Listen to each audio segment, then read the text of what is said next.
Hello friends, সবাই কেমন আছো? আশা করি ভালো আছো। তো আজকে আমি তোমাদেরকে দেখাবো খুব কম সময়ের মধ্যে চটজলদি সকালে ব্রেকফাস্ট ইডলি কিভাবে হয়। তো প্রথমে আমি দেখলে 1 কাপ সুজি নিলাম, তারপর 1 কাপ চালের গুঁড়ো আর 1 কাপ দই, মানে টক দই।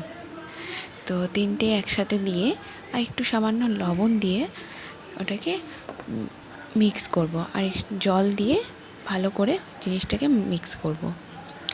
তো মিক্স করা হয়ে গেলে ভালো করে ফাটিয়ে মিক্স করতে হবে। মিক্স করার পরে ওটাকে ঢেকে রাখতে হবে 10 মিনিটের জন্য। 10 মিনিটের মধ্যে ওটা ঢেকে রাখলাম, আর তার মধ্যে এদিকে আমি নারকোল আর বাদামের চাটনিটা বানিয়ে নেব। তো দেখতেই পাচ্ছ হাতে নারকোল নিয়ে নারকোলটাকে ছোট ছোট করে পিস করে কেটে মিক্সিতে দেবো, সেজন্য আমি ছোট ছোট করে কেটে নিলাম। আর এদিকে কাঁচা বাদাম ছিল আমার কাছে, তো কাঁচা বাদামটাকে আমি একটু ভেজে নিলাম। ভেজে ওটাকে খোলা ছাড়িয়ে নারকোল আর বাদামটা একসাথে মিক্সারে দিয়ে মিক্স করলাম। মিক্সিং হয়ে গেছে, তো মিক্স করার পরে সেটাকে বাটিতে ঢেলে নিয়ে ওটাকে বাটিতে সম্পূর্ণভাবে ঢেলে নিলাম। আর এদিকে জলটাও গরমে বসিয়েছি, আর একটা এরকম ঝাঁঝরি থালা দিয়ে ওটাকে ঢেকে রাখলাম জলটা ফোটানোর জন্য। তার মধ্যে আমি এদিকে আমার যেহেতু ইডলি মেকার নেই, তো সেই জন্য আমি এরকম ছোটো ছোটো কটা বাটি নিয়েছি। তো বাটির মধ্যে একটু অয়েল ব্রাশ করে নিলাম। প্রত্যেকটা বাটিতে একটু অল্প করে সামান্য অল্প অয়েল ব্রাশ করে নেওয়ার পরে তাতে যে ইডলি ব্যাটারটা আমি রেখে দিয়েছিলাম সেটা ঢেলে অল্প অল্প করে ঢালবো। আর তার মধ্যে একটু ঢালার আগে বেকিং সোডা দিয়ে সামান্য বেকিং সোডা দিয়ে ওটাকে ফাটিয়ে সাথে সাথেই বাটির মধ্যে ঢেলে দেবে। দেখতেই পেলে আমি ভালো করে ফাটিয়ে নিয়ে সাথে সাথেই বাটির মধ্যে ঢালবো। এটা অল্প করে বাটিতে ঢালবো, কারণ ফুল তো আর ঢালা যাবে না।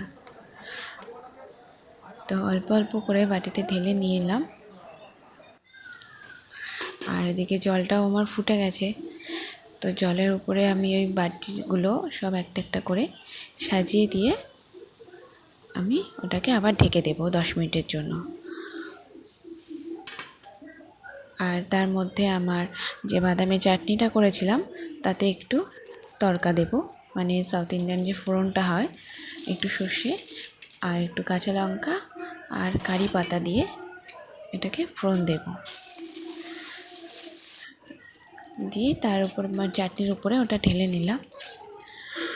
আর এদিকে আমার 10 মিনিট হয়েও গেছে, তো আমি সেটা ঢেকে ঢাকনাটা তুলে দেখলাম আমার ওটা হয়ে গেছে। তো ইডলিটা তুলে নিয়ে সেটাকে সুন্দরভাবে পরিবেশন করে, আমার মেয়ে আবার ইডলিটা খুব পছন্দ করে। আর হ্যাঁ, সামান্য ওই যে বাদাম আর চাটনিটা করেছি বাদাম আর নারকেলে, তার মধ্যে একটু নুন দেবে, নুন দিয়ে ওটাকে ফাটাবে। আর দেখো ইডলিগুলো আমার কত সফট হয়েছে, ভীষণ নরমও হয়েছে।